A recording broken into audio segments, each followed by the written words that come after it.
سوال ہے، اصال ثواب کے لیے قربانی کا گوشت کیا خود بھی کھا سکتے ہیں یا دوسروں کو تقسیم کرنا ضروری ہوتا ہے؟ جو نفلی قربانی ہوتی ہے، چاہے وہ آپ صلی اللہ علیہ وسلم کی طرف سے ہو یا اپنے مرحوم والدین کی طرف سے ہو یا کسی رشتہ دار کی طرف سے ہو یا امت مسلمہ کی طرف سے ہو، اس نفلی قربانی کا گوشت خود بھی کھا سکتے ہیں،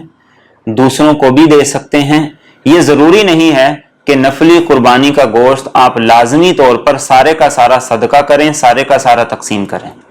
لہذا آپ خود بھی کھا سکتے ہیں، تقسیم بھی کر سکتے ہیں، خود کھانے میں کوئی حرج نہیں ہے۔ کسی نے پوچھا وہ اسکول میں ٹیچر ہیں، انہوں نے اپنا حصہ تو کہیں ڈالا ہے اور اپنی امی کے حصے کا بکرا خریدا تھا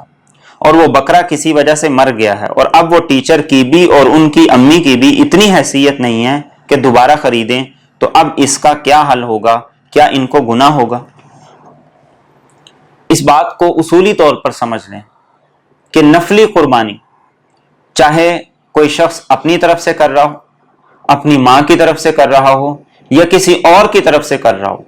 نفلی قربانی کے لیے خریدا گیا جانور اگر مر جاتا ہے تو دوبارہ اس کی جگہ پر دوسرا جانور خریدنا ضروری نہیں ہوتا۔